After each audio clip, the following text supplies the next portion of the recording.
questions, let us know. 054 I heard something on the news today that I thought I'll talk to my guys before we go on there. So I was listening to the BBC and they were saying one country, I don't know whether it's Netherlands or something, said they were doing something called degrowth, and they were going to for them post-COVID meant that the economic model they were running was not right. Right. Yeah. So they're going to think of a model to redistribute income because they realized that COVID-19 has exposed the sort of the growing chasm between their society. So basically saying that they will have to find a way, even if it means, I don't know whether it's going to be through taxation, or find a way of actually addressing the needs of the vulnerable in society, which may go contrary to the assumptions of the neoclassical economic system. And this is an European country. And I thought, wow, some people are really using, I mean, Milan too said they'll, for example, convert a lot of their car lanes to bicycle lanes. They want to encourage more biking post-COVID-19.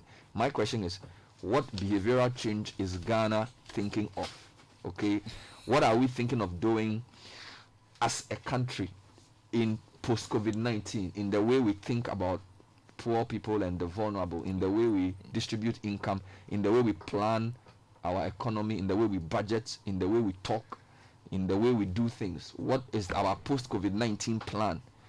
We will keep asking that question for a while until we get a proper answer. Now, we are not saying necessarily that there should be something firm announced now, but at least somebody should be thinking about what a post-COVID-19 Ghana would look like and how we can be resilient for the next 100 years. Gentlemen, welcome to the show. Thank you very much, Bernard. Good morning. How are you? I'm very well, thank you. I like your, is it a petticoat you are wearing or a waistcoat you are wearing? It's called a petticoat. It's a petticoat. Yeah, no, there's also petticoat and petticoat. Petticoat. So you are wearing a petticoat, not a petticoat. Yeah, when it's sewn by a Ghanaian tailor using African materials, it's called a petticoat. It's called a petticoat. Yeah, petticoat. That is fantastic, man. I like it. It's a bit kente-like. Yeah. Those of you watching us on Facebook, I'll turn for you to see. It's pretty cool. It was done by Clicks and Dimples. This is like one of, I think this is the nicest I've seen. Is it? Yeah, this is really it's because nice. Today is Wednesday and you and I were born on Wednesday. Yeah. But importantly, I'm a Joseph. I need to this morning. You're a cat. Anyway, but front page of the Daily Graphic: lifting of movement restrictions. 4 groups, 2 views. That is what the graphic is reporting this morning. We are working hard to educate Ghanaians. NCC. Photo of Miss Josephine Nkrumah, the chairperson of the NCC here. And GXIM Bank investment enhances COVID-19 fight, according to their CEO. The Ghanaian Times has a photo of the President of the Republic, and the headline says, "No COVID-19 deaths in Ghana, President affirms." Okay. Government backs local mass production of face masks, guidelines to be out soon. Osebos before court over forgery, fake NEIP beneficiaries list, and FDA claim against COA FS untrue. This is according to the COA Herbal Center. Front page of the BNFT: coronavirus erodes Citi's gains. Health, our product is not contaminated, according to COA FS. That's the story you just read. And Gepa ice export boom post COVID-19. Online export education to begin. The new publisher: pressure to open churches, government consulting on ban. COVID-19, 6 persons fined 86,400 cedis over lockdown party. Man gets 20 years for sleeping with stepdaughter 13, and 4 more for Apenyo marking. Efutu rejects NDC candidate for stealing. I also have the new crusading guide. President awaits COS advice on timelines for opening of churches and schools. Pantine demolition, arrest Sarah Foucault, landowners tell IGP. COA FS fights FDA, insists products not contaminated. And John Kuma donates PPE to frontline workers in Ejoso. The Ejoso people are benefiting because their MP also donated some things 2 days ago. So it's going to be interesting. Now, CitiNewsroom.com, the lead story: Christian leaders declare 3-day prayer and fasting for COVID-19. Also accusing government of manipulating COVID-19 figures, reckless and scandalous. This is Pius Haji there. Lifting partial lockdown, a serious gamble, Bureau of Public Safety. And Chief Justice allows courts to hear urgent cases following lifting of lockdown. And the COA FS story is also here. Also, other stories. Ghana is Africa's 2nd biggest exporter of footballers. That should be interesting for somebody here. CIES report: Ghana is Africa's 2nd highest exporter of footballers. Meanwhile, Council of State says Ghana is lucky to have you as president at this time. Nana Otuo Siriboy actually says Akufo-Addo reminds him of Winston Churchill. That's also on our front page. Citybusinessnews.com. This story is interesting. Halting dividend payments is necessary to protect banks, according to the banking consultant. Other stories: build capacity for local rice production to avoid shortage amid COVID-19. This is rice farmers urging government. And then oil production in Ghana threatened by continuous drop in Brent crude, according to the IES. Now, my journal has a very interesting headline. Government projects 15,000 coronavirus deaths in Ghana. This is attributed to Dr. Nsia Sari. Meanwhile, he also admits that 68,591 tested includes duplicates. That's also on that website. Meanwhile, 3 million Ghanaians are likely to test positive for coronavirus. This is the president's advisor on health. Now, if you go to Star FM, they lead with the FDA claims against QIFS not backed by facts. Government delays in updating COVID-19 figures creating mistrust, according to CDD. And then 6 Nigerians fined 86,000 cedis for lockdown party. And COVID-19 cases in Ashanti region now rise to 68. If you go to BBC, now US state sues China over virus outbreak. Now that's interesting. Now there's a headline that really shook me. World risks biblical famines due to pandemic, and the biblical is an adjective, so probably talking about the times of Joseph and stuff. This is the Food and Agriculture Organization. It says the world risks biblical times famine. Meanwhile, Trump says US immigration green cards to be halted following COVID-19. Now, CNN leads with the same story on the suit. Missouri is suing China over coronavirus. Other stories: 90% of the world's students are in lockdown. It's going to hit poor kids much harder than the rich ones. That's also a story on the CNN website. East African Commonwealth Summit in Kigali postponed. And then, Tanzania's cases soared to 254 and other things from that region. Nigeria records 117 new COVID-19 cases. Total infections now 782. Meanwhile, one of their governors says there's nothing to suggest that COVID-19 will not spread to all states. So it's like they are getting ready for an increase. Let me go to Hong Kong. It's deja vu. How life under coronavirus lockdown is like living under Chairman Mao. Godfrey, I'm sure you understand this better than most people. And there's a very interesting article. The coronavirus, the Chinese lab, and the attempts to connect the two. So it's almost like a response to the suit in Missouri. These people are saying, how on earth somebody can believe that the virus was created in a lab in Wuhan? Beggars belief. All right, let's just say to you, the newspaper review is sponsored by Fidelity Bank, Total Quartz, and Airtel Tigo. Let's start with the big stories in Ghana. I wanted to start with a story on two stories on my journal, actually. Oh, okay. The interview with Nsiansari, some interesting revelations coming in from there. So he's essentially saying that 3 million Ghanaians are likely to test positive for COVID-19, and a certain percentage of them will be sick, and a certain percentage may die. Presidential advisor on health, Dr. Anthony Nsiansari, has said a model generated for coronavirus infections in Ghana projects that 10% of the population is likely to test positive. Speaking on Joy News' PM Express on Tuesday, the former director of Ghana Health Service said, out of the 10% projected infections, majority of the cases are likely to be asymptomatic. That means they won't show any symptoms. We expect that about 10% of the population may, so that's the key word, be infected. And out of the 10% population, 80% may not show signs or symptoms at all. And 5% will be very ill. That is the projection. Then a follow-up story from that particular story, because extrapolating that, you can do another story that now tells you that 15,000 people may die based on the numbers I just read to you. So let me just go through that one too. It says that a model generated for coronavirus infections in Ghana has projected that some 15,000 people may be killed by the raging virus. Presidential advisor on health, Dr. Nsiansari, has revealed. The model follows the lifting of the lockdown directive on some parts of the country on Monday, April 20. According to Dr. Nsiansari, this projection is also based on a baseline projection that 10% of Ghanaians are likely to test positive for the virus. And that's what he said.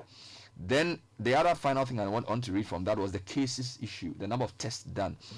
Still on that same website, 68,591 tested cases include duplicates. This is a point Okoboy conceded on a point of view that Dr. Nsiansari is also further buttressing. Presidential advisor on health, Dr. Anthony Nsiansari, says Ghana's 68,591 cases include duplicate cases of testing. Here's a quote. out of the 68,591 cases tested includes duplicate tests because, as I said, when somebody is tested and is isolated and being treated, after 14 days you do a second test. The person can be positive. If he's positive, he's still counted as a test. So you don't count the individual, you count the number of tests. This means that the number of patients will definitely be fewer than the number of tests. This is the same point Okoboy considered. The president show speaking to the Council of State. Yeah, he now says we have 85,000 people. Can you read that story for me? People. Are you serious? Okay, President meets Council of State at Jubilee House. Okay. 19, page 17. Daily Graphic. The government will in the coming days come out with the guidelines on the minimum requirements and standards acceptable for producing nose masks for the public. The President Adanko Akufo-Addo has said, I know there are a lot of people producing face masks in their homes and so on, but I think that for public health reasons, it is important for us to have some minimum standards that go into the making of these masks. The President said this at the Jubilee House in Accra in a discussion with media moments before he entered into a closed-door meeting with the Council of State to deliberate on the COVID-19 situation in the country. Now, explaining the reason for the government's lifting of the partial lockdown in some cities, he said the government came to the conclusion that with the country having tested over 85,000 people as of last Sunday, which is the highest per capita in Africa, and with nearly 70,000 results obtained, 98.5% of which had tested negative, the country was now able to go after the disease. It's interesting he's using the people thing, because from yesterday's interview and the Monday interview, it's very clear they are saying that it's the number of tests. So we'll see. But the president says people. His advisor on health says tests. His deputy minister also says tests. So we'll see how that goes. Kojo, what do you have for the Let me go to the presidency still. No COVID-19 deaths in Ghana. President affirms. This is in the center spread of the Ghanaian Times. Now, the story by Yao Chi says, President Nana Adanko Akufo-Addo says the coronavirus has not exclusively killed anyone in the country since its outbreak on March 12. He said at the moment, health experts have not been able to establish with certainty that the person contracted the virus and died as a result. And he said, and I quote, all those who have died so far have other complications that explain their deaths. Yes, they tested positive, but it is difficult for the doctors to say that their deaths were as a result of the virus, he said. President Akufo-Addo, in a meeting with leadership of the Christian community at the Jubilee House yesterday, said the virus has not shown to be as fatal as in other parts of the world. However, he said the government will not rest until it brings the situation under control for people to go and continue their normal social and economic lives. Let me give you something on testing based on what has been recommended. So, citynewsroom.com, Ashanti Regional Health Directorate to test commercial drivers and market women for COVID-19. Story by Mariana Ansan says the Ashanti Regional Health Directorate has said it will begin testing commercial vehicle drivers and market women for coronavirus. They've classified these persons as those in high-risk groups since they come into contact with a lot of people as part of their daily activities. Tests will be conducted for willing persons according to the directorate. The measure, according to the directorate, is part of enhanced surveillance to trace more contacts suspected to be carrying the virus. Now, the region has 68 confirmed cases of COVID-19. Ashanti Regional Director of GHS, Dr. Manotin Kran, asked residents to observe the laid-down safety protocols. So that's a good one. That's a good one. Let me tell you about this main story of the front page of the Daily Graphic. Lifting of movement restrictions, 4 groups, 2 views. It's a story by Timothy Nyengbe. Says that the lifting of the partial lockdown imposed on Greater Accra, Kumasi, Tema and Kaswa to prevent the spread of the novel coronavirus disease continues to elicit divergent views from various sections of the public. So he goes on to interview for associations. So he talks to Guta, ISEG, GFL, and ICU. So on Guta, the president, Dr. Joseph Obeng, described the lifting of the partial lockdown as a huge relief to the business community. He noted, however, that businesses would have to go through turbulent moments to pick up and give life back to the economy. Now, ICEG, which is the on ICEG, the Chief Executive Officer, Mr. Gideon Emisa, said that although lifting of the partial lockdown has some health implications, the institute believed that it was a positive move for the economy. Now, ICU dissented. So their General Secretary, Mr. Solomon Kote, said the lifting of the restriction was premature, given that the country had recorded more confirmed cases during the lockdown period. And then finally, good friend Mr. Abraham Kumsen, who is the General Secretary of the GFL, described the lifting of the restrictions as untimely and suicidal, adding that it was not based on scientific proof. He noted that the government ought to have ensured that exhaustive COVID-19 tests were done to scientifically assess the situation before lifting the partial lockdown. Now, two people in academia are also speaking about this. Dr. Lord Mensah says President's lifting of the partial lockdown was economic and scientific. Now, the story says Dr. Lord Mensah, a lecturer of the University of Ghana Business School, has observed that the President and his scientific team took the best possible decision to salvage the Ghanaian economy from suffering whilst ensuring the citizenry's economic livelihoods are not wrecked. Now, Dr. Ojo Osai, the Dean of Graduate Studies at the Institute of Local Government, has entreated the public to exercise restraint in their criticisms of the lifting of the partial lockdown. He indicated that the decision was based on data available to the President and his team, and thus underscored the need for the Minister of Information to provide further explanations and breakdown of what the lifting meant to the average Ghanaian. There's an interesting story from AMA. Persons without face mask prevented from entering Accra City Hall. So the stories on City Newsroom says over 50 persons were on Tuesday denied entry into Accra City Hall for not wearing a face mask as part of measures to stop the spread of coronavirus. The measures form part of efforts to safeguard the health and well-being of staff of the assembly, as well as visitors into their premises. According to the mayor, Mohamed Ajesoa, who gave the directive, as long as one could get a cloth to cover his face or mouth, they would be allowed to enter the city hall. He said these measures would help slow the spread of the virus, especially from people who may not know they had the virus, as asymptomatic carriers. Okay. And staying at the local governance level, Yes. Tema residents call for social distancing at Tema Port, Good. Oninku School Park Market. Now, the story says residents of Tema have expressed concern about congestion and the lack of social distancing among traders located between the Tema Port Clinic and the Oninku Primary School in Tema Community 1. The foodstuff sellers are part of the sprawling market at the Junior High School Park, and the new market is one of the 3 open markets created by the TMA as part of measures to decongest the Community 1 market. Well, let me give you some stories from the Daily Graphic and then the BNFT. The NCC says it's working hard to educate Ghanaians. According to Madam Josephine Nkrumah, as a commission, we are constitutionally mandated to educate the citizens on their civic rights and responsibilities. The commission is equally aware that the health of the nation is actually its wealth. So even before we had our first confirmed COVID-19 case in the country, we had begun some education of the citizenry on the pandemic on social media in some of the districts. Now let's do some economics. Yes. And BNFT says that the coronavirus eroded these gains. That's on page 3. It says that despite all the gains made by the local currency against its major trading currencies at the beginning of the year, especially the US dollar, the coronavirus pandemic impact has washed all away, causing the city to lose its strength. The city, which appreciated by 4.5% as of the end of February 2020, has seen a depreciation of 3.9% from the beginning of March to date, owing to reduction in exports, capital flight, and high demand for the US dollar. Now, a very important story is on page 6 of the publisher. Pressure to open churches, government consulting on ban. Now, the publisher writes that despite growing public pressure on Nana Akufo-Addo to open churches and mosques, the government says it is not in a hurry to lift the ban on public gatherings. According to President Nana Akufo-Addo, some circumstances and conditions have to be carefully considered before doing so. The ban on social gatherings is still in force, despite the lifting of the 3-week partial lockdown imposed on Accra, Kumasi, Tema, and Kasua. Now, let me do a few quick local stories, and then I'll go international. Now, this story, I know Kojo will like it. Build capacity for local rice production to avoid shortage amid COVID-19. Rice farmers urge government. So, Ghana risks a shortage of some agri produce, particularly rice, by the latter part of this year and into 2020. If government fails to build the capacity of players in the local rice production value chain, this is according to Executive Director of Western Didor Group, a local rice production company in the Western region. Executive Director Kwabena Amofa Akwoku said, due to the coronavirus pandemic, countries in Asia and America where Ghana imports about 6% of its rice for local consumption are going to halt to feed their citizens.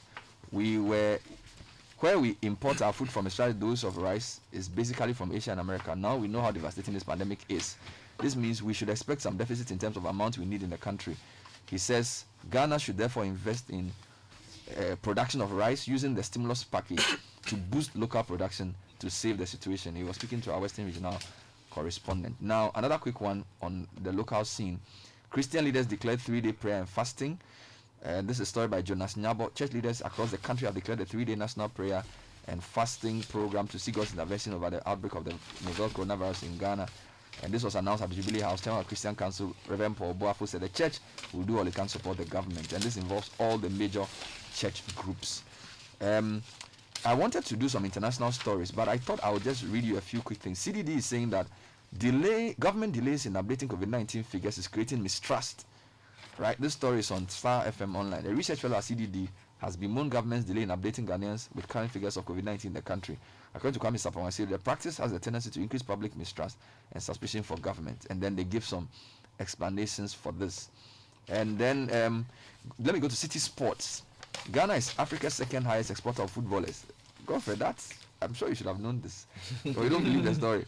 Ghana has over the years been a hub for nurturing football talent. International Center for Sports Studies Football Observatory April 2020 report shows that Ghana is Africa's second biggest exporter of football talent in the world. After I'm coming with a total number of 311 players. According issue number 292 of the Football Observatory Weekly Post ranks countries worldwide according to the number of their reps having played professional football abroad during the calendar year. Brazil is at the top of the table with 1,600 players, of which about 74.6 are active in top divisions, ahead of France 74%, Argentina 75%.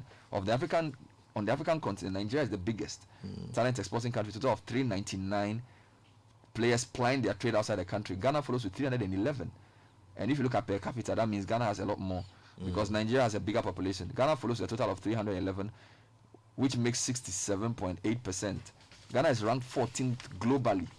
Now Senegal comes third on the continent with 230 footballers, and then it talks about other things. The exclusive tool notably reveals that 26 of these players are in the US, 17 in Spain, and 13 are in Sweden. So that's an interesting statistic for those in the football community. Well, also Bernard, Madam Elizabeth Ohene is saying she has dropped another one. She has dropped one. You know, where she's saying basically the same things that we have been talking about, and her feature today says that why waste this crisis?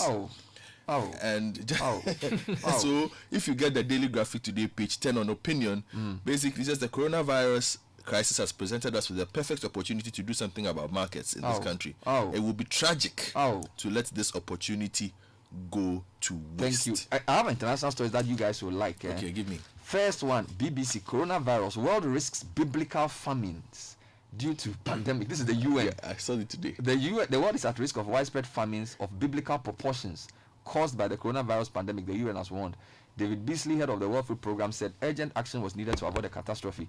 A report estimates that the number of suffering people from hunger could go up from 135 million to more than 250 million. Those most at risk are 10 countries affected by conflict, economic crisis, and climate change. Now, here are the countries: Yemen, DRC, Afghanistan, Venezuela, Ethiopia, South Sudan, Syria, Nigeria, and Haiti. Charlie, can you imagine? This is not a nice list. In South Sudan, 61% of the population was affected by food crisis last year.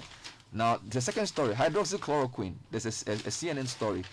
A study finds that this medicine that Trump has been trumpeting is not really... Okay, so the story says coronavirus patients taking hydroxychloroquine, a treatment touted by President Trump, were no less likely to need medical ventilation and had higher death rates compared to those who did not take the drug, according to a study of hundreds of patients at the U.S. Veterans Health Administration medical centers. The study, which reviewed veterans' medical charts, was posted Tuesday on a place called medrix.org, a preprint server, meaning it was not peer-reviewed or published in a medical journal. The research was funded by the National Institute of Health and the University of Virginia. In the study, 368 patients, 97 who took hydroxychloroquine, had a 27.8% death rate. The 158 patients who did not take the drug had an 11.4% death rate. So actually, in this particular sample, those who took the drug died more. Now that's interesting because the president has been touting, the US president, the use of hydroxychloroquine. And now it's an interesting read, and I think it will give you a different perspective on this issue, Kojo. The story you read about the world risking biblical yes, kind of famine. It's something we should think about. Yesterday, I posted a research work by researchers from K University in 2015 on developing share. And then when I posted it, somebody came to write on it, and I followed the person's page, and he said that the north is still dry, and share trees and cashew and other trees cannot even bear fruit. The rains are not coming. Yeah, you understand. In Kenya, they are dealing with ntutume. What's that? Grasshopper. The Locusts. locust and grasshopper invasion. So they too don't have... That was also in the Bible, right? So droughts, locust invasion. So if we don't prepare, I hope somebody in Ghana is listening and also putting our house in order. So there's drought, there's conflict, there's corona, oil is crashing, no school, no church. Yes. Anyway, let me end with this story. 90% of the world's students are in lockdown. is going to hit poor kids harder than rich ones. Again, a good read from CNN. It says, and it actually starts from Ghana. The person who's okay. The person who's focused on is somebody called Theoni Bosman Kwashi, a UK-based student who's in a London public housing school, and basically talking about the inequality gap between rich and poor in an educational system, exposing how in poor communities they can't do online learning. In fact, if you watched Good Evening Ghana yesterday, they interviewed the UCCS as a president who said that the online courses they want them to do, the students don't have data. And he was essentially calling on the school authorities to provide them data if they were to do online courses, because apparently Legon is providing data. Now, we also know that some private schools in Ghana are continuing education as if nothing has gone wrong, because a lot of them are quite well to do. Now, I don't know if the average Saito in your community is doing any online course. So that's the point they are making, that somebody going to GIS or Faith Montessori could still be learning. Somebody going to a basic, normal, average Ghanaian school will just be sitting home watching television. Okay, so we have to think seriously about internet, making it available as a learning tool, right? And I think that's a good place to end. Gentlemen, thank you very much. That was Godfred and Kojo. The newspaper review was sponsored by Fidelity